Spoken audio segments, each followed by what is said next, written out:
อรุณสวัสดิ์ค่ะท่านผู้ฟังที่นี่สถานีวิทยุกระจายเสียงแห่งประเทศไทยจังหวัดลำปางสถานีเพื่อบริการข้อมูลข่าวสารหน่วยงานภาครัฐและท้องถิ่นที่เชื่อถือได้ถูกต้องรวดเร็วพร้อมพัฒนาคุณภาพชีวิตประชาชนชาวลำปางให้ดีขึ้นอย่างยั่งยืนทำการส่งกระจายเสียงในระบบ FM ความถี่ 97 เมกะเฮิรตซ์จากอาคารห้องส่งเลขที่ 420 ถนนพหลโยธิน ตำบลหัวเวียง อำเภอเมือง จังหวัดลำปาง ตั้งแต่เวลา 5 นาฬิกาถึง 24 นาฬิกา เป็นประจำทุกวัน มีนางสาวเดือนอินตะเป็นผู้อำนวยการสถานี ช่างเทคนิคประกอบด้วย นายประสานทิมทอง นายแหลมเพชรนันตาแสง นายอิทธิพลปวงจันทร์ นายภูพิงพงศิริแสน และว่าที่ร้อยตรีอาทิตย์วรรณวารีสำหรับผู้ประกาศประกอบด้วยนางกาญจนาอินทานายบรรหารสุยะนางอัชราพรปวงจันทร์และนางสาวชุติการเหล่าชัยค่ะวิทยุแห่งประเทศไทยให้ความรู้คู่ความสุข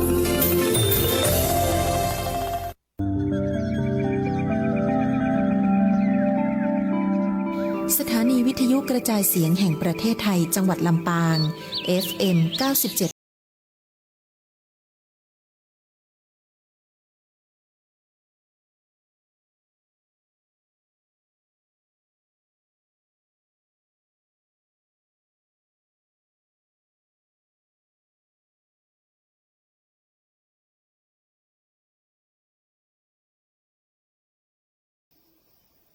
ทุกนาทีมีค่าอย่าประมาทจะได้ขาดต่อบุญอบอุ่นขวัญสร้างความดีสะสมบ่มทุกวันสงบนั่นคือใจไร้ทุกมานก็ขอเจริญสุขเจริญศีลเจริญธรรมจงมีแก่บรรดาศรัทธาญาติโยมสาธุชนคนดีทั้งหลายที่กำลังติดตามรับฟังรายการธรรมะยามเจ้าผู้จาภาษาธรรมทางสวทลำปางในช่วงเวลา 5 โมงถึง 6 โมงเจ้าอย่างเช่นเคยวันนี้ก็เป็นวันที่ท่านทั้งหลายก็จะได้พบปะกับพระสงฆ์องค์ข้าเจ้าณวัดบ้านไห่ศิลาทองจะได้นำธรรมะคำสอนของพระสัมมาสัมพุทธเจ้าได้มาชี้แจงแสดงแนะบอกกล่าวให้กับศรัทธาญาติโยมบ่ได้เป็นการสั่งสอนแต่เป็นการเตือนสติให้ท่านทั้งหลายได้หู้คิงหู้ตัวบางทีบางครั้งเฮาเกิดความพะวงหรือว่ากังวลหลายเรื่องหลายราวหลายอย่างบ่ว่าจะเป็นทิฏฐิชีวิตคุณภาพชีวิตความเป็นอยู่ของเฮาอาจจะเนี่ยเฮาเกิดลืมเผลอสติไปโดยที่อาจจะบ่ได้นึกถึงในส่วนที่เป็นบุญกุศลคุณงามความดีอาจจะเกิดการผิดพลาดในการปฏิบัติหน้าที่ดำเนินชีวิตได้พระสงฆ์ทุกรูปทุกตนทุกองค์ที่ได้มามาจ๋าเอาธรรมะคำสอนมาบอกมากล่าวนั่นเปิ่นก็บ่ได้มาสั่งสอนศรัทธาญาติโยมแต่ก็มาเตือนสติมาทำหน้าที่ของพระสงฆ์องค์ข้าเจ้าศรัทธาญาติโยมทั้งหลายเมื่อก่อนเนี่ยยุคสมัยนั่นเนี่ยเฮาก็อาจจะคิดว่าทุกเจ้าเนี่ยมีหน้าที่เฝ้าวัดเฝ้าวาดูแลของใจไม่ซอยในวัดในวาเฝ้าวัดอยู่วัดอันนี้มันเป็นความคิดของคนรุ่นก่อนๆบัดเดียวเนี่ยมันมีหลายเจนศรัทธาคนนี่เจน X เจน Y เจน C เจน Z อันยังบ่ฮู้เปิ่นบัดเดียวนี่เพราะนั้นอันนั้นมันเป็นความคิดของคนรุ่นก่อนว่าพระสงฆ์องค์ข้าเจ้าบัดเดียวนี่จะต้องอยู่วัดอยู่วามาดูแลเฝ้าของวัดให้ศรัทธาญาติโยม แต่ในยุคสมัยปัจจุบันนี่มันบัดใจนะศรัทธาญาติโยมว่าพระสงฆ์องค์เจ้าเนี่ยเพิ่นก็มีภาระหน้าที่ที่จะต้องปฏิบัติที่จะต้องทำเหมือนเดียวกันบัดใจจะมานอนอยู่วัดรอศรัทธาญาติโยมนิมนต์ไปหันไปนี่อย่างเดียวมันก็บัดใจเพราะนั่นหน้าที่ของพระสงฆ์องค์เจ้าเนี่ยถ้าตามหลักของระเบียบของคณะสงฆ์ก็มีอยู่6ประการที่หน้าที่ของพระสงฆ์โดยเฉพาะสำหรับเจ้าวาดขึ้นไปเนี่ยมีหน้าที่อยู่6อย่าง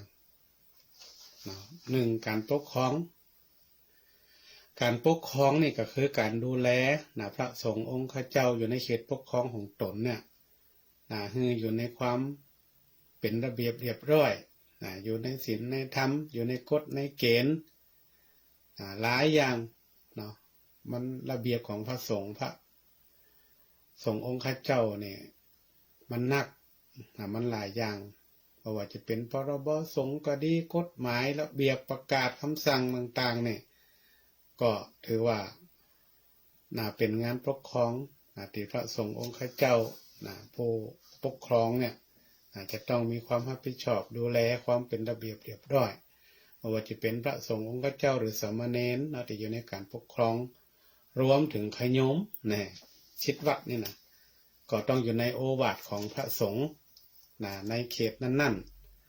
ถ้าเป็นเจ้าวาดก็คือวัดนั่นวัดที่เป็นเจ้าวาดอยู่ถ้าเป็นเจ้าคณะตำบลไปกับเขตของไผของมันประการที่2บนห้องงานเผยแผ่งานเผยแผ่นี่ก็คือการเทศน์ทำการอบรมการสั่งสอนเอาธรรมะมาสอนมาบอกมากล่าวอย่างพระสงฆ์องค์เจ้าเพิ่นเอาธรรมะมาบรรยายมาอู้ในทั้งสถานีวิทยุหรือว่าทุกช่องทางจะเป็นเทศน์งานต่างๆศรัทธาญาติโยมงานศพงานสักงานบ้านงานจองจะเป็นเทศน์กำเมืองหรือจะเทศน์บรรยายหรือจะเทศน์อย่างไรก็แล้วแต่อันเนี้ยเป็นว่าเป็นงานเผยแผ่รวมถึงเรื่องของการอบรมให้เจ้าบ้านเนี่ยได้เอาเรื่องของศีลของธรรมมาใจในชีวิตประจำวันรวมไปถึงเอาศีลเอาธรรมนี่ไปอยู่ในของอาชีพปุ่นมีความสื่อสัตย์สุจริตอย่างต่างๆเรื่องศีลเรื่องธรรมคุณธรรมต่างๆเนี่ยมันอยู่ในเรื่องของการเอาธรรมะเนี่ยเอาไปสู่ในใจคนเอาไปบอกกล่าวคือกับศรัทธาญาติโยมในฐานะที่เป็นศาสนิกชนที่เป็นที่ได้นับถือพระพุทธศาสนาอันนี้ก็เป็นหน้าที่ของงานเผยแผ่มันมีหลายรูปแบบไม่จำเป็นต้องว่าเทศหรือบรรยายอย่างเดียวการนำเอาไปใจครับภาคปฏิบัติก็สามารถจะเป็นเรื่องของการเผยแผ่ได้การปฏิบัติธรรมเป็นการเผยแผ่ประการที่3ตัวนอกงั้นการศึกษาการศึกษานี่ก็คือเรื่องของการศึกษาเราเรียนไม่ว่าจะเป็นโรงเรียนปริยัติบาลีนักธรรมต่างๆเนี่ยก็เป็นเรื่องของการศึกษาแม้แต่ตัวเก่าจะเฮียนหรือส่งเสริมให้คนพระสงฆ์องค์เจ้าติดอยู่ในความปกครองได้ห้ามเฮียนหนังสือไม่ว่าจะเป็นปริยัติเป็นมหาวิทยาลัยบาลีนักธรรมต่างๆเนี่ยหน้าที่ของพระสงฆ์ก็ต้องมีการส่งเสริมแล้วก็สนับสนุนให้พระสงฆ์องค์เน้นได้มีการศึกษาได้มีความรู้ที่จะเอานำมาใช้ให้มันเกิดประโยชน์ประการที่4เป็นว่าการศึกษาสงเคราะห์ศรัทธาการศึกษาสงเคราะห์นี่หมายถึงการมอบทุนทุนพระสงฆ์องค์เจ้าพระเน้นเถนน้อยตะอ่อนถึงลูกศิษย์ลูกหาศรัทธาเจ้าบ้านที่ให้ทุนการศึกษาเป็นการให้ขวัญกำลังใจให้กับคนอื่นรวมถึงเปิดสอนและสอบธรรมศึกษาศูนย์วันอาทิตย์แล้วก็อ่อนก่อนเกณฑ์ก็ดีเนาะจะเป็นเรื่องของการศึกษาสงเคราะห์ ก็คือเรื่องของการอนุเคราะห์สงเคราะห์ลูกหลานเฮาคนบ้านเฮาได้มาเฮียนโหในวัดในวาได้โหเรื่องของธรรมะคำสอนของพุทธเจ้าเนี่ยอันนี้เป็นห้องว่าการศึกษาสงเคราะห์ประการที่5เป็นห้องว่าสาธารณูปการสาธารณูปการนี่ก็คือ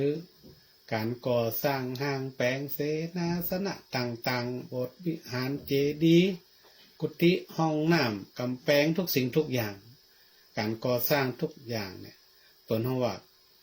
งานด้านสาธารณูปการเนาะและประการสุดท้ายเป็นห้องว่างานด้านสาธารณสงเคราะห์คือการช่วยเหลือการสงเคราะห์มอบของสิ่งของช่วยเหลือคนติดทุกข์ได้ยากโอจะเป็นคนกลมเปราะบางคนป่วยคนเจ็บคนเป็นเล็กละอ่อนผู้สูงอายุคนเฒ่าคนแก่คนอยากไร่ต่างๆรอจนถึงภัยพิบัติมันเกิดขึ้นเนี่ยพระสงฆ์องค์ข้าเจ้าไปช่วยอย่างที่ผ่านมาเขาหันน้ำท่วมก็ดีเขาจะหันพระสงฆ์องค์ข้าเจ้านำสิ่งของไปช่วยเหลืออันนี้ศรัทธามันอยู่ในด้านสาธารณสงเคราะห์บางท่านอาจจะคิดว่ามันบ่ใช่กิจของสงฆ์มันเป็นหน้าที่ของพระเจ้าก้าอีนะความจริงแล้วในศรัทธาญาติโยมการช่วยเหลือเกื้อกูลกันเนี่ยมันเป็นหน้าที่ของชาวพุทธชาวโลกทุกคนทุกศาสนาที่เขาจะต้องมีการเกื้อกูลแบ่งปันน้ำใจเอื้อเพื่อแผ่เพื่อจะให้สังคมเขานั้นอยู่ร่วมกันอย่างอยู่เย็นเป็นสุขเขาบ่แยกว่าพระสงฆ์องค์ข้าเจ้าค่ะนั่นคนรวยอันนี้คนตุกอันนั้นคน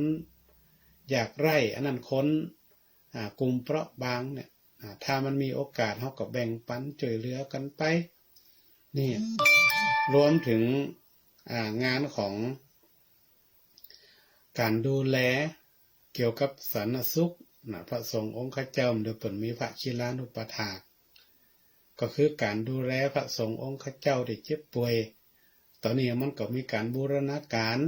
ดูแลร่วมกันว่าจะเป็นศรัทธาญาติโยมเจ็บเป็นเย็นอุ่นต่างๆเนี่ยพระสงฆ์องค์ข้าเจ้าก็ไปแอวหาไปให้กำลังอกกำลังใจมัดตีนมัดมือปั่นศีลปั่นป้อนมาอันนี้มันเกิดความสุขใจมันเป็นหน้าที่ที่พระสงฆ์องค์ข้าเจ้าก็ต้องให้ความอนุเคราะห์สงเคราะห์แก่ศรัทธาญาติโยมและพระสงฆ์องค์ข้าเจ้าพระเนรด้วยกันอันนี้เป็นห้องงานสาธารณสงเคราะห์บัดเดียวนี่มันมีโครงการมันมีงานหลายอย่างศรัทธาญาติโยมพระสงฆ์บัดเดียวนี่เขาจะให้เปิ่นไปอยู่บ่ได้อย่างที่อาตมาได้กล่าวไว้เนี่ยว่าจะให้เปิ่นไปหนังเฝ้าวัดเฝ้าว่าเฝ้าเข้าเฝ้าของบ่ได้บ่ได้เนี่ยมันบ่มีแล้วยุคนี้สมัยนี้มันจะต้องบูรณาการมันต้องเชื่อมโยงกับกลุ่มกับเครือข่ายที่จะต้องทำงานร่วมกันมันจะเกิดความสุขได้มันจะเกิดสันติสุขได้นี่ถ้าพระสงฆ์องค์ข้าเจ้าบ่นำศรัทธาบ่นำไผก็บ่ยะแล้วไผจะมาทำหันคนตกทุกข์ได้ยากเกิดภัยพิบัติต่างๆไฟไหม้บ้านไหม้ร้านบ้านจ่องหอเฮือนต่างๆจะรอจนถึงลมพัดน้ำท่วมต่างๆที่เกิดขึ้นที่ผ่านมาเขาจะไปรอเฉพาะในงานราชการอย่างเดียวเนี่ยมันก็จะบัดตันการมันก็ต้องมีอย่างเดียวเขาช่วยกันเบื้องต้นเขาก็ช่วยกันเบื้องต้นไปก่อนเปิ่นลำบากอยู่หันแล้วเขาก็ต้องไปช่วยกันก่อนเป็นเบื้องต้นอันนี้มันเป็นเรื่องของรักพลังของบวรวัดบ้านโรงเรียนแล้วก็หน่วยงานราชการเนี่ยที่จะต้องร่วมมือกันดูแลคุณภาพชีวิตของคนประชาชนทุกคนทุกหมู่เหล่าเฮาบ่จำกัดเพศบ่จำกัดวัยบ่จำกัดเชื้อชาติบ่จำกัดเรื่องของศาสนาเฮาสามารถช่วยเหลือกันได้หมดศรัทธาเนาะถ้าเฮาหันคนประสบทุกข์ได้ยากเฮาก็ต้องเอื้อกันอย่างเงี้ยอันเนี้ยเป็นห้องภาระงานของพระสงฆ์องค์ข้าเจ้าศรัทธาหลายท่านหลายคนเปิ่นอาจจะบ่ค่อยเข้าใจว่าทุกเจ้าเปิ่นอยู่วัดเนี่ยเปิ่นมีหน้าที่หยังพ้องนะบางคนเนี่ยบ่ฮู้แต่ อันนี้มันเป็นกิจของสงฆ์กองานนี่มันเป็นของงานตัวเจ้ากออย่างเงี้ยการบริหารจัดการเนี่ยมันก็เอื้อกันมันก็เพื่อเรื่องของงานแต่ละฝ่ายเพิ่นเฮาเอาไปบูรณาการทางการมันก็ใจกันมาบูรณาการนี่หรอกเดี๋ยวเขาก็ต้องใจบูรณาการร่วมกันงานทุกอย่างมันจะสำเร็จได้เนี่ยมันก็ต้องบูรณาการร่วมกันมีเครือข่ายมีเปื่อนมีฝูงมีกลุ่มมีก้อนมันจะสำเร็จได้มันบ่มีงานอันอย่างเดียวทำคนเดียวแล้วสำเร็จได้อันนี้ศรัทธาญาติโยมทั้งหลายเขาก็ลองเปลี่ยนความคิดความอ่านเขานะว่าเขาจะไปมองว่าพระสงฆ์องค์ข้าเจ้าเนี่ยต้องอยู่วัดอยู่ว่าเป่าวัดเป่าวาต้องดูแลของวัดของวาบริเวณนี้เป็นนี้วิธีการบริหารจัดการของแต่ละวัดแต่ละวามันก็บ่เหมือนกันนะแต่การทำงานนี่มันก็มีความแตกต่างกันไปแล้วแต่ศักยภาพของไผของมันบอกว่าพระสงฆ์ของเจ้าหรือเจ้าบ้านจะทำงานเหมือนกันหมดเนี่ยมันเป็นไปมาได้นะศรัทธาญาติโยมทั้งหลายเขาลองเกิดพอระหว่างถ้าสมมติในโลกนี่เขาในโลกของเขาเนี่ยมันเป็นมีคนดีหมดเลยเนาะเป็นคนดีหมดมันมีคนชั่วเลยเนาะมันจะอยู่กันจะไรนะถ้าโลกนี่นะมีคนชั่วหมดมันมีคนดีเลยมันจะอยู่กันจะได้นะแล้วสมมติว่าในโลกเนี่ยมีคนรวยหมดละคนตกบ่ต้องมีเนาะหรือว่ามีคนตกหมดแล้วบ่ต้องมีคนรวยอันเนี้ยมันบ่สามารถที่จะบอกได้มันจะอยู่กันจะได้เปิ้นห้องมันไม่มีสีสันนะศรัทธา โลกเขาก็จะมีสีสันมันมีคนเก่งมันก็ต้องมีคนบ่เก่งมีคนรวยก็ต้องมีคนทุกข์มันจะได้มีสีสันมันเกิดขึ้นถ้ามีคนรวยอย่างเดียวเนี่ยเขาจะเอาเงินไปบริจาคเอาไปช่วยเหลือไปมีคนมีเงินหมดห้อมทุ่งเป็นเฮือไผมันก็มาได้สร้างอานิสงส์ในการฮึ่งตานเพราะนั่นโลกเขาเนี่ยมันมีถึงคนดีคนชั่วคนรวยคนจนมันมีความแตกต่างกันไปทุกตีเหมือนกันหมดคนดีมีคนชั่วมีคนหักมีคนจังมีมันเป็นธรรมดา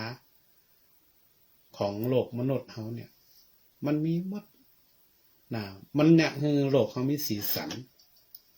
คนที่ทำความดีนี่มันก็จะมีความพยายามในการทำความดีตลอดถ้ามันมีมาเนี่ย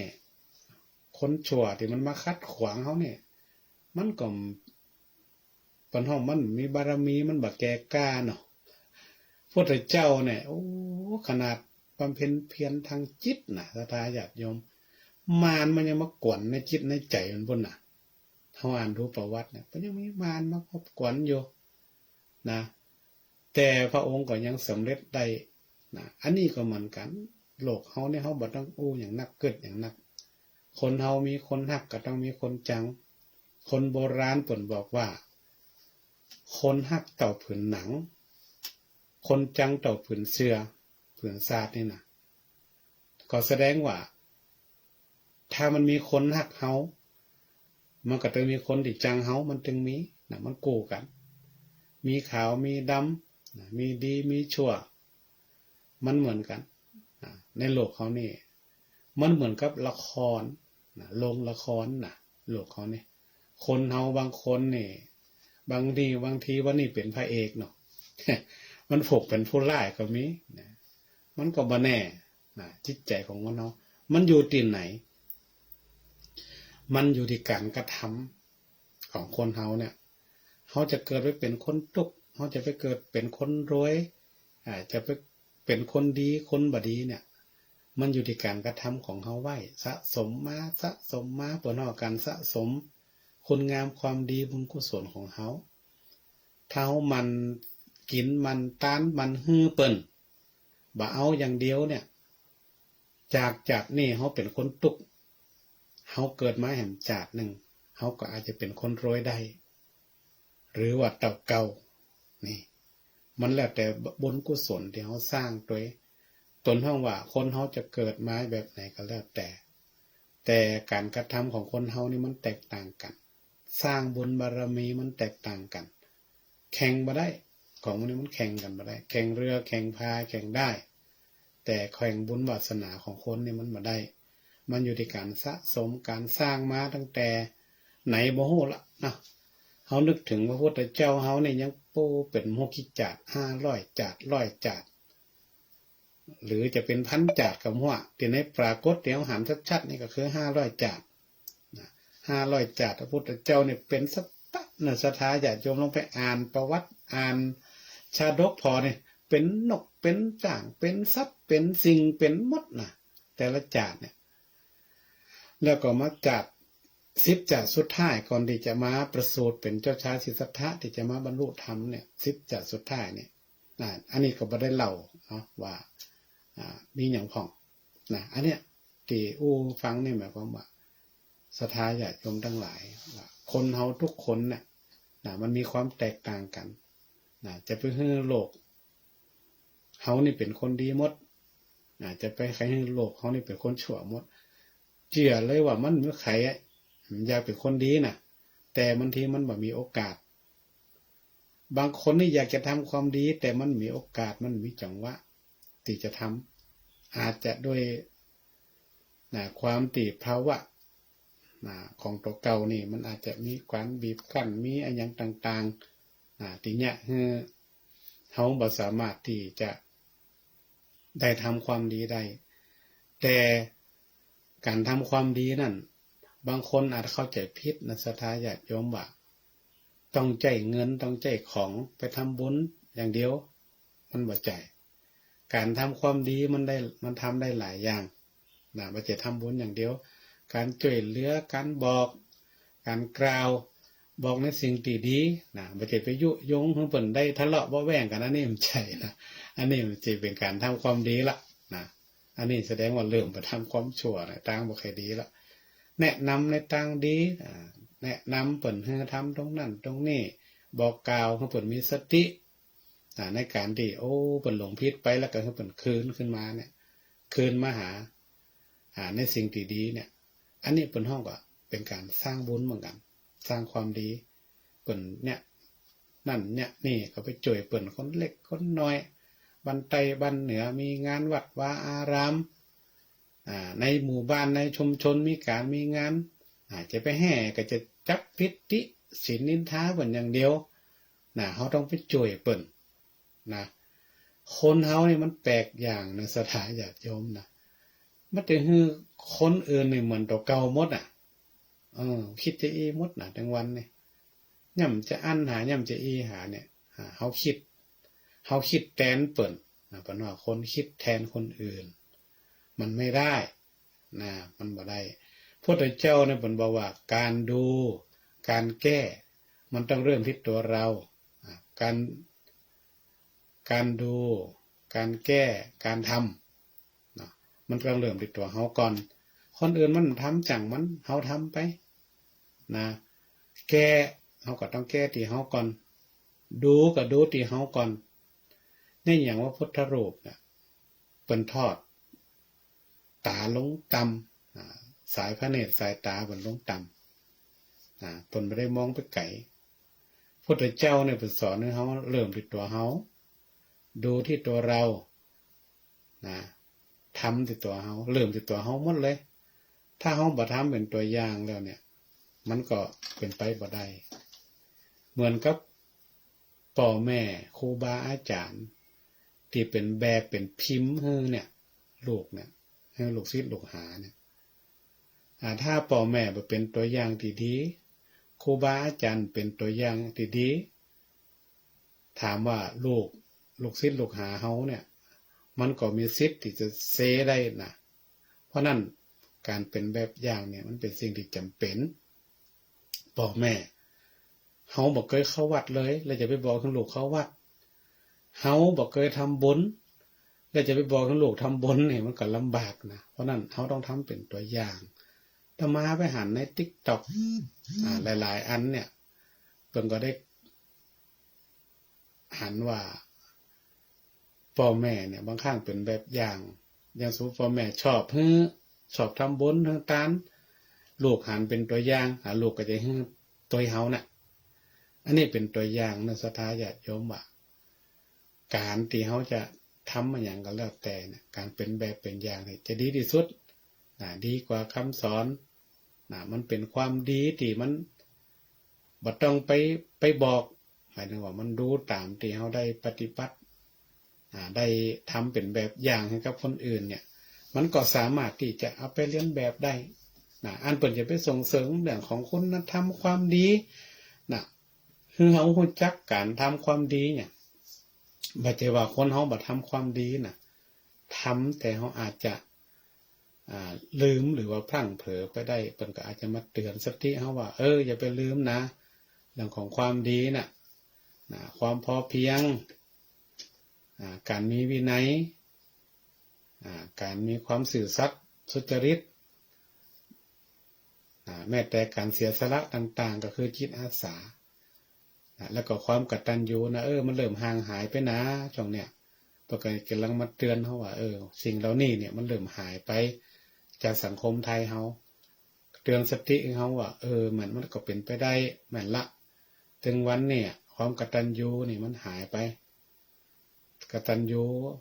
ลูกกตัญญูต่อพ่อต่อแม่ก็หายไปรวมถึงกตเวที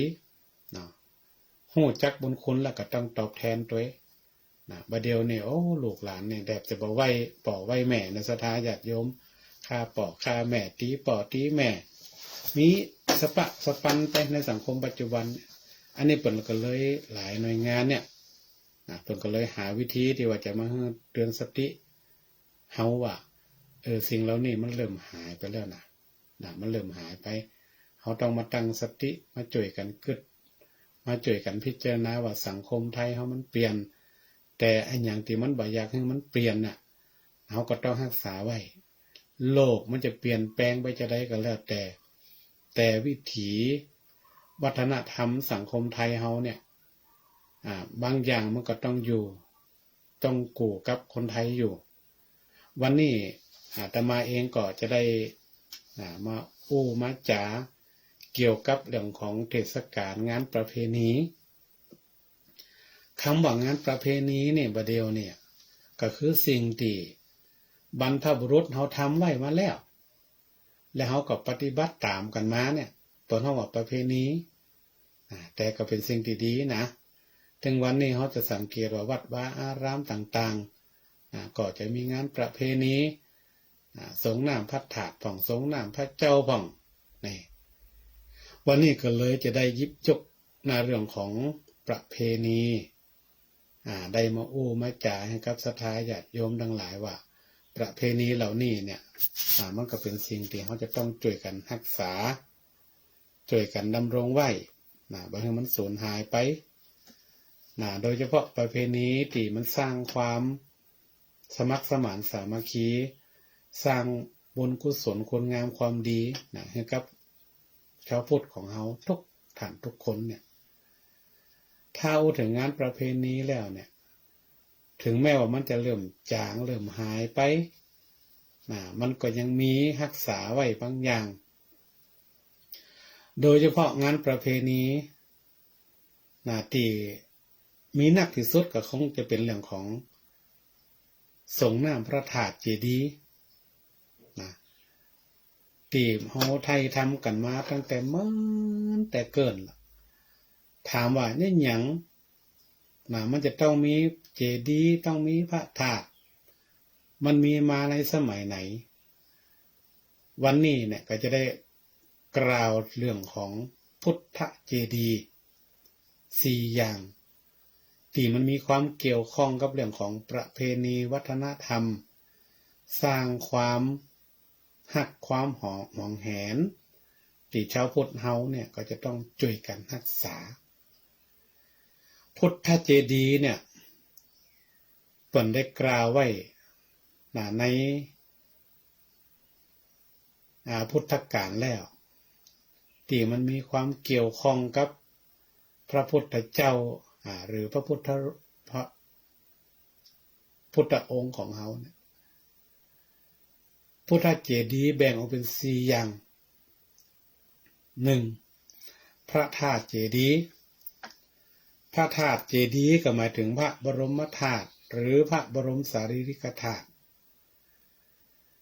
ที่โทนพามเนี่ยแจกแก่กษัตริย์เมืองต่างๆ8 นครมีพระเจ้าอาชาติศัตรูแห่งแคว้นมคธเป็นต้นแล้วก็นำไปบรรจุไว้ในสถูปเพื่อสักการะบูชาถ้าบ้านเฮาก็คือเจดีย์พระธาตุแต่สมัยก่อนเพิ่นอาจจะสร้างเป็นสถูปไว้มันก็ใกล้เคียงกับเจดีย์บ้านเฮาสมัยบัดเดียวเนี่ย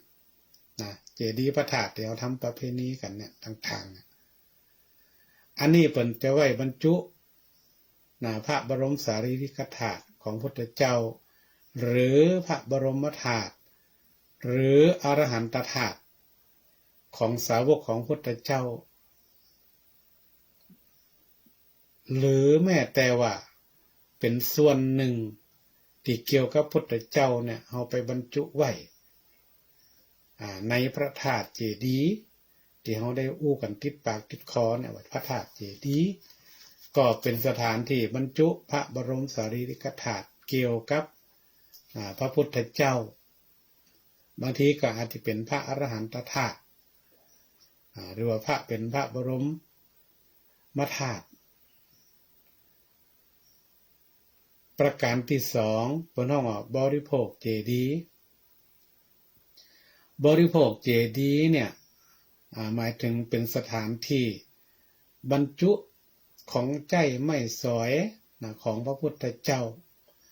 บาทผ้าจีวรก็ดีอันหยังก็ดีต่างๆที่เป็นของใจของบริโภคของพุทธเจ้าก็ยกตัวอย่างมี4 สถานก็คือสังเวชนียสถาน4 อย่างเนี่ยสถานที่ประสูติสถานที่ตรัสรู้สถานที่ปฐมแสดงธรรมเทศนาและก็สถานที่เสด็จดับขันธปรินิพพานสังเวชนียสถาน4 แห่งนี้เป็นการบรรจุบริโภคเจดีย์ของพุทธเจ้าที่เฮาและท่านทั้งหลายเนี่ยได้ไปแอวอินเดียไปประเทศเนปาลของไปแผนสถานที่ประสูติสถานที่ตรัสรู้เราจะถึงแสดงพระธรรมเทศนาครั้งแรกแล้วก็สถานที่ดับขันธปรินิพพานเนี่ยก็ยังหันห้องห้อยว่าของพุทธเจ้าเฮาประวัติที่เฮาอ่านกันเห็นกันมานี่ศรัทธาญาติโยมมันมีห้องห้อยมันมีหลักฐานที่ยังจะปรากฏอยู่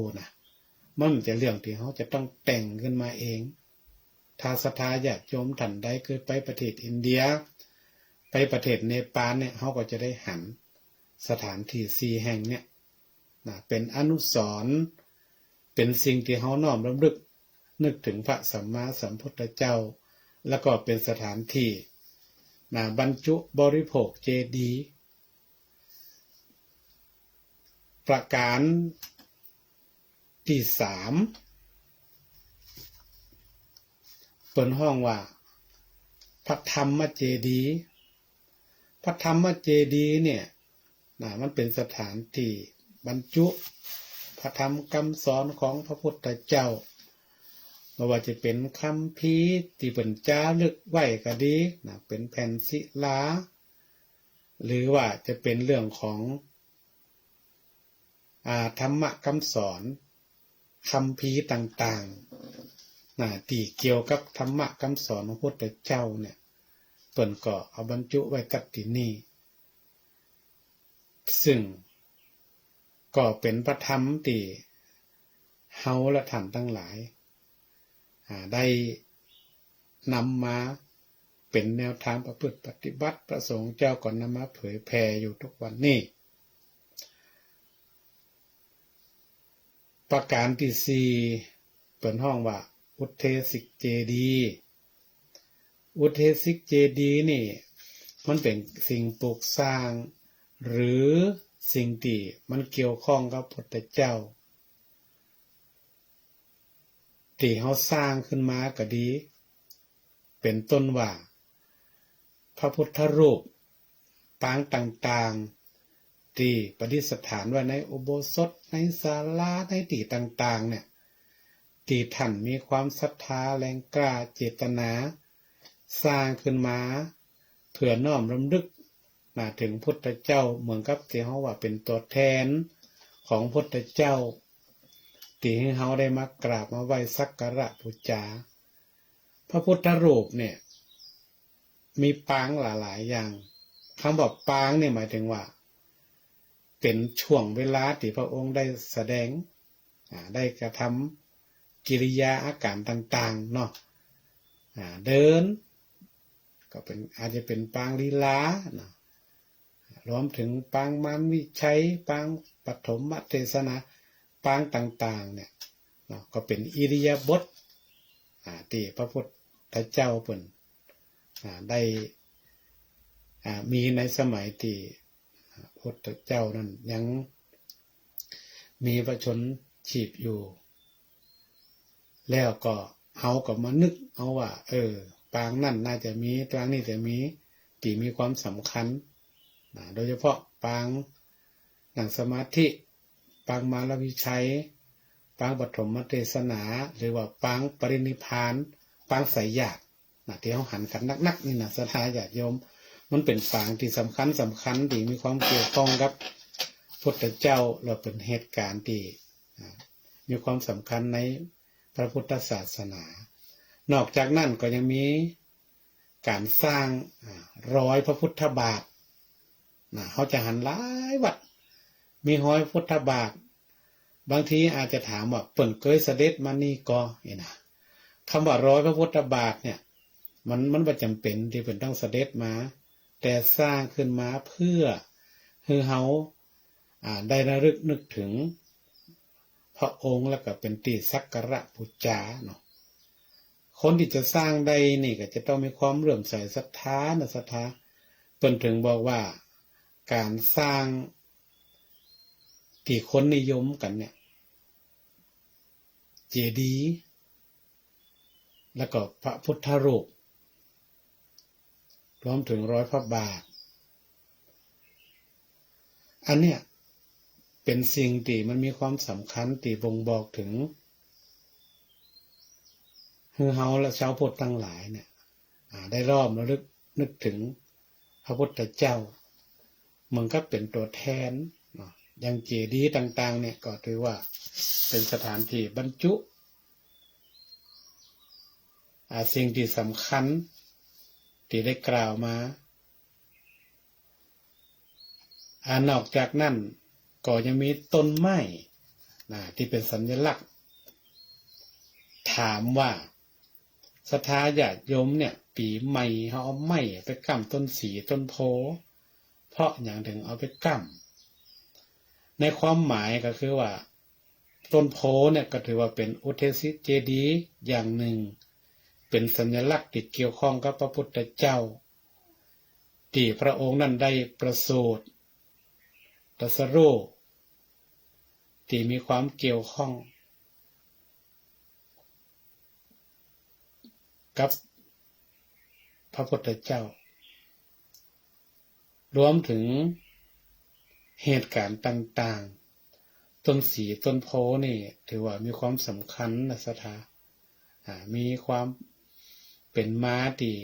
เกี่ยวกับพุทธเจ้าทั้งสิ้นเฮาถึงเอาไม้ไปกั้มสีกั้มโพเพื่อค้ำจูอุดหนุนเฮาเพื่อให้เฮานั่นได้มีความเจริญก้าวหน้าเพราะว่าต้นสีมหาโพธิ์เนี่ยเป็นสถานที่ที่พระพุทธเจ้าตรัสรู้เป็นอนุตตรสัมโพธิญาณดอกมันเป็นเรื่องของปัญญาศรัทธาญาติโยมทั้งหลายเนี่ยเฮาถึงเอาไปกั้มกันเพื่อให้เฮาเกิดมีความปัญญามีความโห่แจ้งค้ำจูเฮามีความก้าวหน้ามีความเจริญรุ่งเรืองมีสติปัญญาตีเนี่ยเฮานั่นได้ทำอย่างมันสำเร็จเนาะเฮาก็นิยมกันเอามากั้มกันนะศรัทธาญาติโยมเนาะเพราะนั่นเนี่ยต้นสีมหาโพธิ์เนี่ยก็เป็นสัญลักษณ์อย่างหนึ่ง ที่เฮาฮู้แล้วกันว่าหันปบเนี่ยมันเกี่ยวข้องกับพระพุทธเจ้านะรวมถึงต้นสาระต้นไม้รังต้นไทรที่มันมีความเกี่ยวข้องกับพระพุทธเจ้าเนี่ยเฮาก็บางท่านก็อาจจะพอทราบอยู่ได้เรียนศึกษาเกี่ยวกับพุทธประวัติก็ดีเนาะที่เฮาได้รู้ว่าต้นไม้ในป่าเนี่ยมันมีความเกี่ยวข้องกับพระพุทธเจ้าเฮาถึงไปรักษาป่าไปดูแลป่ากันอันเนี้ยผลเฮาว่าป่าไม้มันมีคุณค่าต่อชีวิตของคนเฮาเป็นต้นน้ำเป็นอะไรอย่างทุกสิ่งทุกอย่างเป็นตีฟอกอากาศบ้านไหนเมืองไหนเราไม่ต้นไม้หรอกเขาเอาต้นไม้ที่ไหนมาฟอกอากาศให้เขาจะเอาห่มไม้ห่มเงาที่ไหนมานะในบ้านในจองเนี่ยมันตึ้มเต่าของปืนเกาไม้มันเย็นเนาะเขาลองไปนั่งอยู่ปืนเกาไม้แล้วเย็นสถาในห้องเนี่ยถ้าบาเจ็บหน้าหนาวนะถ้าบาเปิดลมเปิดพัดแอร์ลองอยู่บ่ได้นะเพราะฉะนั้นต้นไม้เนี่ยต้นธรรมชาติเนี่ยมันจะเป็นสิ่งที่เฮาปึ่งห่มปึ่งความเย็นแล้วก็จะได้เป็นต้นน้ำให้เฮาตัวที่สำคัญก็คือมีความเกี่ยวข้องกับพุทธเจ้านะหลายๆต้นไม้บางทีมันเป็นลักษณะภาษาของบาลีเนาะความจริงกับไม้บ้านเฮาไม้รังไม้ต้นไทรต้นอย่างต่างๆเนี่ยมันก็มีความเกี่ยวข้องหมดแต่ว่าชื่อมันอาจจะห้องแหมอย่างหนึ่งตามหลักภาษาบาลีเปิ่น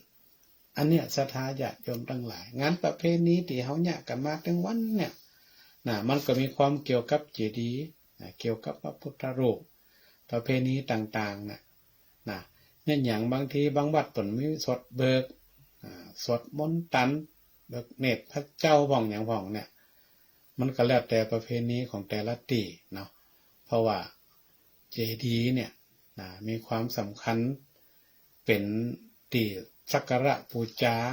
ของชาวพุทธเฮาทุกหมู่เหล่าไม่ว่าจะเป็นพระสงฆ์องค์เจ้าศรัทธาญาติโยมบาศกบาสิกาเนี่ยเฮาก็น้อมสักการะบูชาเจดีย์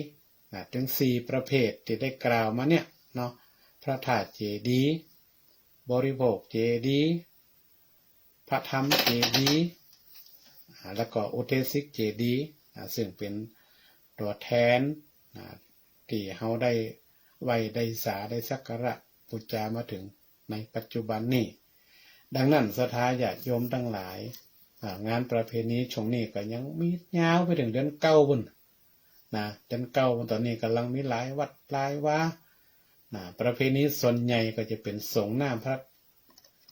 ระธาตุหรือว่าเจดีย์เนาะที่เป็นมีกันบางทีก็เป็นสงน้ำพระเจ้าบางทีก็สงน้ำพระธาตุเจดีย์อันนี้แหละความสำคัญของพุทธเจดีย์ที่มีความสำคัญที่เขาเนี่ยเป็นประเพณีวัฒนธรรมให้คนใดมาไหว้มาสามาสักการะบูชามารวมจิตรวมใจมาสร้างพลังบุญกุศลมาสร้างคุณงามความดีให้กับตัวของเขา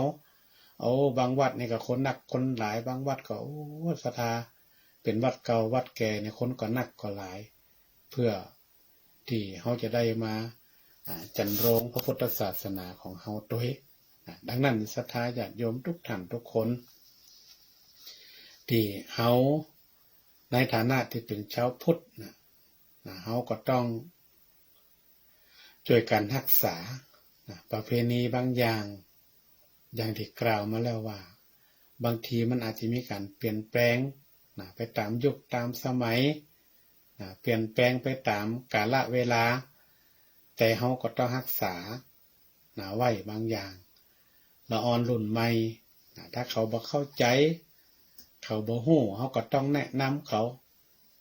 แล้วก็บอกกล่าวเขาต่อไปเป็นยุคของเขาเนี่ยเขาก็บ่ฮู้ละเรื่องของอนาคตนี่ก็เป็นหน้าที่ของเขาที่เขาจะต้องดูแลต่อของเขาจะดูแลในลักษณะใดนั่นมันก็ว่ากันไปเนาะแล้วก็ในช่วงนี้ในศรัทธาญาติโยมนอกจากงานประเพณีวัฒนธรรมงานบุญงานกุศล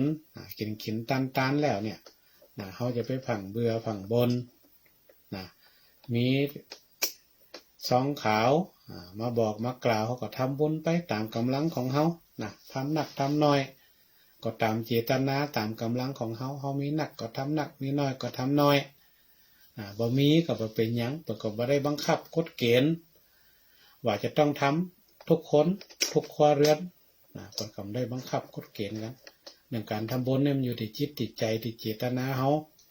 ถ้าเขาทำน้อยแต่เขาเจตนาเขาดีเขาก็อาจจะได้บุญหนักกว่าคนที่ทำหนักแต่เจตนาบ่ดีก็ได้นะการทำบุญนี่มันบ่ได้บังคับบังเขกันนะมีงานบันไหนบันใต้นะบางท่านบางคนนี่ก็โอ้ไปตั้งโรงทานทุกงานบุญบันใต้ก็ไปบันเหนือก็ไปบ้านเปิ่นก็ไปบ้านตัวก็ไปเนี่ยอันนี้ใจเขาไปเนาะแต่มาเองยังเกี่ยวกับคนเด็ดทำโรงทานเนี่ยนะบางทีเนี่ยใจปัจจัยหนักกว่าเดี๋ยวทำบุญ1,000-2,000นะบางทีโรงทานนี่เส้นเป็นหมื่นก็มีนะสมัยเนี่ยเนาะเท่าถึงยอดปัจจัยเนี่ยทำหนักก็มีเนี่ยบางคนเนี่ยโอ้ทำบุญนี่ก็เกิดแล้วเกิดแถมนะเปิ่นคนโบราณเนี่ยเปิ่นนึงบอกว่าเวลาเขาจะทำบุญทำกุศลนะอย่าไปคิดหนักถ้าเขามีโอกาสเขาก็ทำเลยนะอาจจะไปรอก่อนเขาจะไปรอเมื่อใดบางคนก็อาจจะอู้แต่อู้เล่นเนื้อศรัทธาญาติโยมเนอะแล้วถูกหวยกันเนาะทุกเจ้าเนาะแกทำบุญนี่นะบางคนคิดจะอีก็มีบางทีมันก็อู้เล่นน่ะแต่ธรรมะก็เจียวเป็นคิดอู้เล่นนะบางทีอู้แต่เนาะถ้ามีโอกาสก็ทำไปถ้าล้อถูกหวยเนี่ยไม่ได้ทำศรัทธาเพราะว่าหวย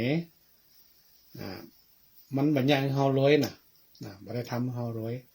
แต่ทำให้เขาหม่อนมาได้หม่อนมาเจ้า แรงมากกับกายน้ำเงินหน้าผากายละเอาละลงเฟซจมละเจ้านี่แม่เคยจะได้ก็มีหมดแรงมาจมลงเฟซแล้วนี่เนาะวิทย์ไปตัวเดียวมันได้นั่นจมแล้วนะซื้อหวยนี่ก็ซื้อได้แต่ว่าถ้าเขาลดได้ก็ดีเนาะเก็บเงินเก็บทองไว้ยกนี่สมัยนี้เศรษฐกิจมันเป็นอย่างนี่ศรัทธาญาติโยมเล่นหวยเล่นอย่างก็ให้มันเบาบางลงผ่องแต่มาก็เจียวว่าหลายท่านก็โหมก็ชอบเนาะมันเป็นเรื่องของความหวังของคนจนนี่เราว่านะ ความหวังของคนจนถามเล่นเป็นจังหวะอย่างนะแต่เขาก็จะไปเกินแก่ลำไปเนาะพ่อหวยเนี่ยมันก็ไม่ทำให้ใครรวยนะมันก็ย่างหอยรวยเพราะฉะนั้นก็พยายามเนาะอันไหนที่มันลดได้ก็ลดจะไปให้มันเกินข้าวลำไปอย่างการทำบุญก็ทำผ่องถ้ามีโอกาสก็ทำบุญผ่องมีการมีงานทำตามกำลังของเขาตามที่ได้อู้มาเนี่ยเนาะแล้วก็ช่วงนี้ศรัทธาญาติโยมบางทีบางท่านก็อาจจะมีความวิตกกังวลเรื่องหมอกควันไฟป่าวันนี้ก็เลยอยากจะขอมาอู้มาจ๋าเนาะมาเตือนสติกับศรัทธาญาติโยมทั้งหลายเนี่ยที่มีความคิดอยากจะเผาม่วนเผาเอาสนุกสนานหรือว่าเผาเพื่อที่จะให้มันเป่งนี่นะก็อยากจะให้ท่านมีสติคิดเห็นหน่อยหนึ่งว่าทุกวันเนี่ยควันมันหนักมันมีผลกระทบต่อสุขภาพถึงเปิ่นถึงตัวถึงละเอกละอ่อนคนเฒ่าคนแก่คนป่วยคนบ่สบายนี่ยิ่งไปใหญ่เลยถึงวันเนี่ยตรงนั้นเฮาก็ต้องช่วยกัน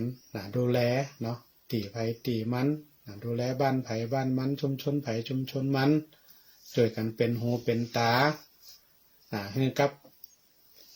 หมู่หน่วยงานราชการต่างๆที่เปิดทำงานเต็มที่มาช่วยดูแลเต็มที่ในบ้านในจองเขาก็ต้องช่วยกันตนบ่ว่าต้องเผาแต่เนื้อเขาก็บ่ต้องเผาแต่ช่วงนี้เก็บกองไว้ก่อนมันกองสักมื้อก็ปล่อยมันกองไว้ก่อนใบไม้ในบ้านในจองเอากองไว้ก่อนถ้ามันถึงเวลาที่มันเผาได้เอากับบริหารจัดการเอาช่วงนี้มันก็ต้องหันใจถึงเปิ่นถึงตัวถึงเจ้าบ้านถึงประชาชนถึงหน่วยงานราชการบ่ว่าจะเป็นผู้ว่านายอำเภอต่างๆผู้นำท้องถิ่นผู้นำท้องที่ ก็ช่วยกันดูแลกันอย่างเต็มที่เฮาในฐานะที่เป็นประชาชนคนหนึ่งเนาะก็ได้รับผลกระทบเหมือนเดียวกันทุกเจ้าก็ได้รับผลกระทบเนาะศรัทธาญาติโยมบ่เจว่าทุกเจ้ามันเป็นหยังนะเจอคนนักก็ไปเหมือนกันนะแต่ปีนี้ยังดีนะเต่าที่ดูนี่ในเขตเมืองเขานี่ยังบ่ไข่ไหม้โดยเฉพาะในป่านี่บ่ไข่ไหม้ตัวใดก็คิดว่าน่าจะเป็นเจ้าหน้าที่เนาะที่เปิ้นได้มีความเข้มแข็งเข้มงวดในการดูแลนะแต่อาตมาก็มีความเชื่ออยู่นะว่าคนไหนทำน่ะมันอยู่ที่กรรมของเขาน่ะกรรมไผกรรมมันเหมือนกันนะคนไหนทำมันก็ได้รับผลกรรมนั่นน่ะมันต้องปนไปไหนนะมันต้องปนไปไหนตอนนี้เขาไปเผาป่าเผาใบไม้ใบหญ้าเนี่ยคือเป็นควันที่มีมลพิษกระทบต่อสุขภาพคนอื่นเนี่ยถ้าพูดถึงกรรมถึงเวรเนี่ยมันก็กระทบกับตัวคนที่ทำเหมือนกันเพราะฉะนั้นก็อยากจะให้เตือนสติเนาะศรัทธาญาติโยมห้องหูกันหมดว่ามันมีผลกระทบในหูกันหมดแต่ว่าบางทีเขาลืมพังเผลอช่วงจังหวะนิดๆหน่อยๆหันขี้แง่มันกองมะโอ้ถ้าจะมันมือหม่อนจุดแล้วมันไหม้มันหม่อนตอนไหม้เนี่ยมันหม่อนแต่ตอนค้อนนี่มันบ่หม่อนศรัทธาญาติโยมได้รับผลกระทบกันหมดเพราะฉะนั้นถ้าเขางดได้เนาะกับท่านที่จุดก็ดีเนาะถ้างดได้ก็งดไปก่อนช่วงนี้นะเพื่อความคนลำปางเขามีสุขภาพดีเนาะสุขภาพดีอากาศมันจะได้สดใสโอ้คนต่างบ้านต่างจอง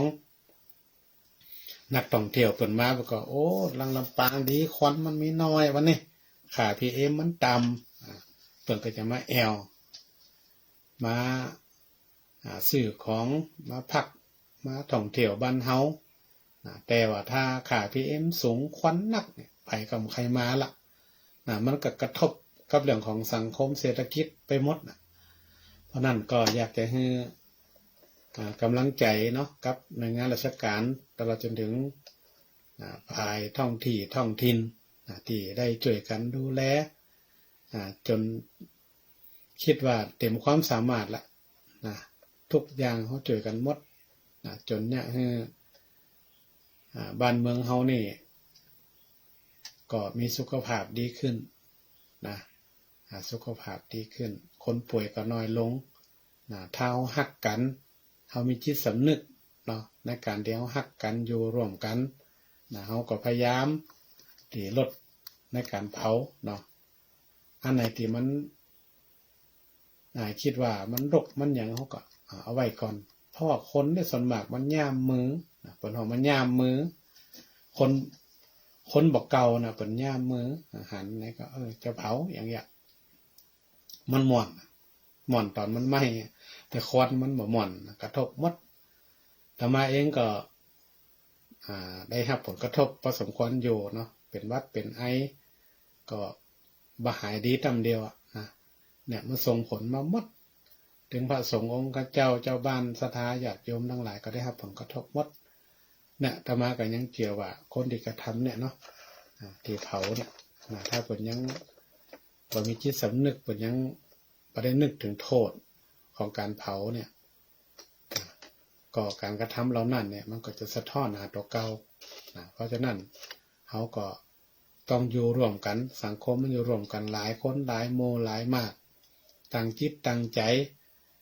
บางคนก็ใครฮื้อเผาบางคนก็บ่ใครฮื้อเผาเนี่ยนะเขาก็ต้องนึกถึงเปิ้นนึกถึงตัว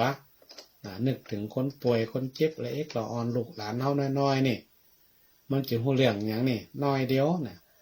ก็ถ้าได้เจอควันนี่เข้าไปนี่ก็เจ็บเป็นเย็นอุ่นเดี๋ยวก็ไปหาหมอเสี่ยงเงินเสี่ยงทอง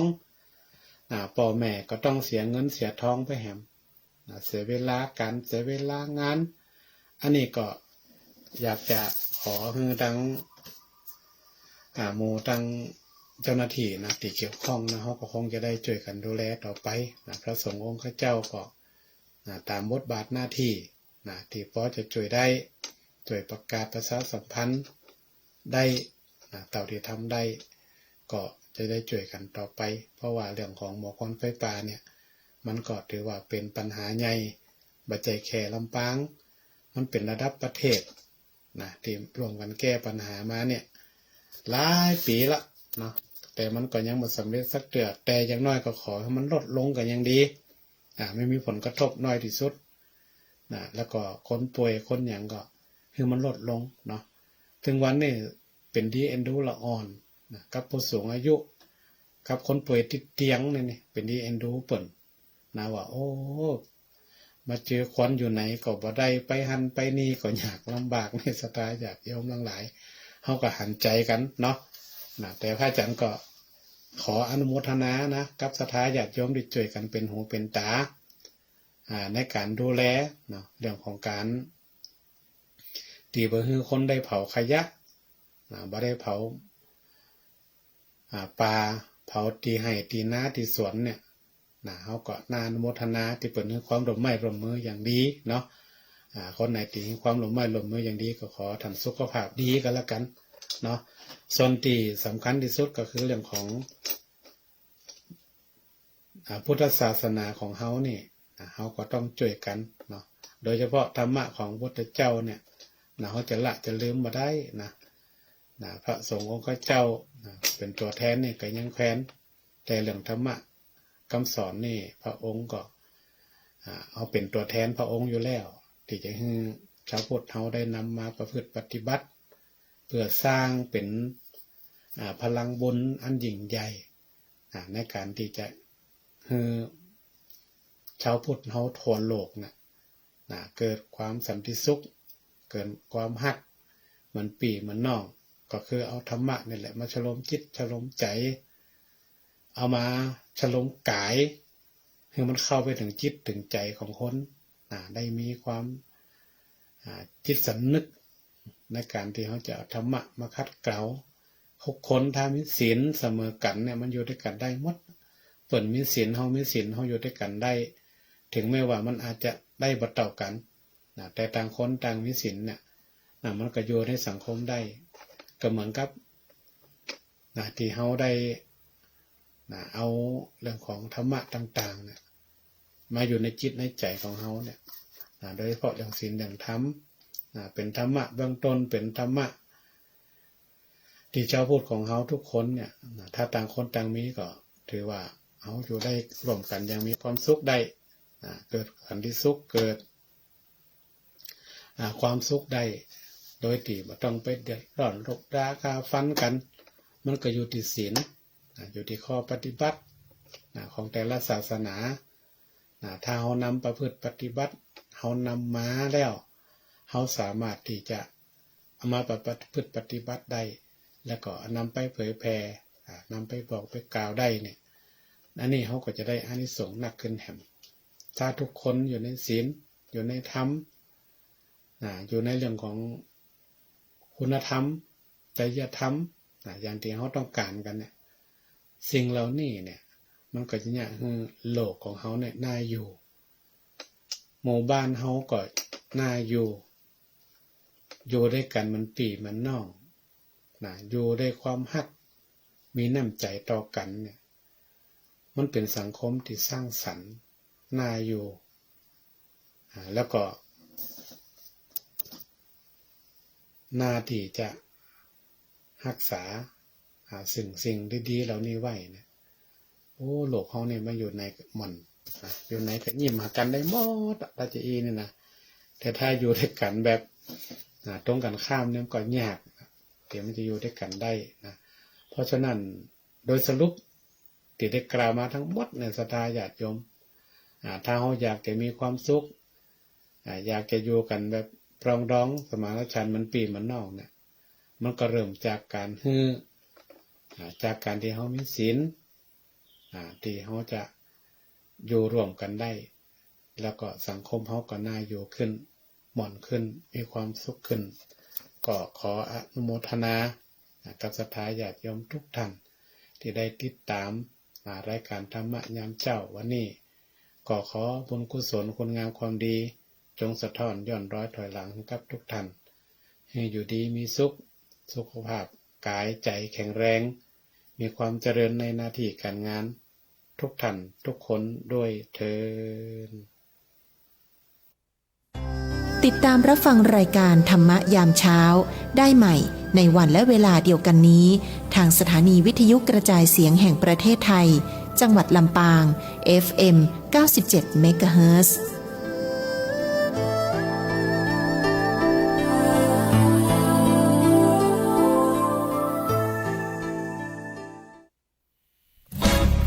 ปานาติปาตาเวรมณีอทินนาทานาเวรมณีกาเมมุสาสุราเม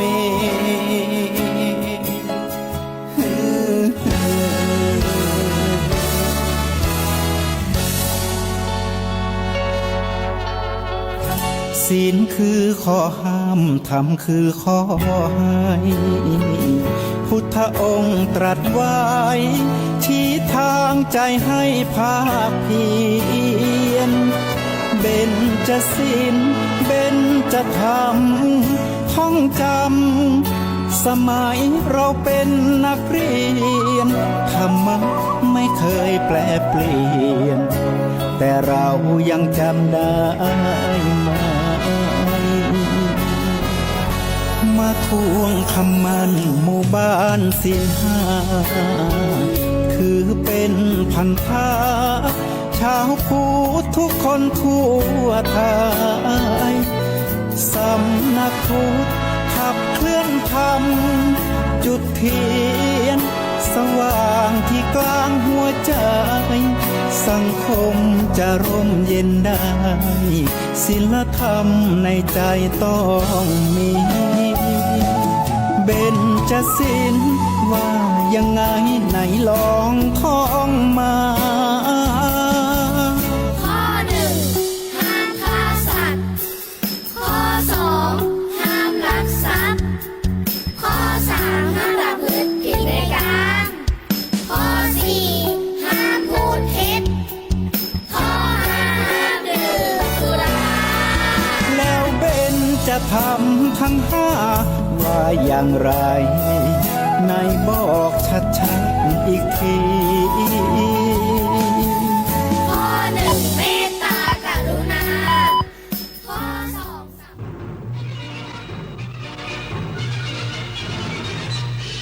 สถานีวิทยุกระจายเสียงแห่งประเทศไทยและเครือข่ายทั่วประเทศเสนอข่าวต้นชั่วโมง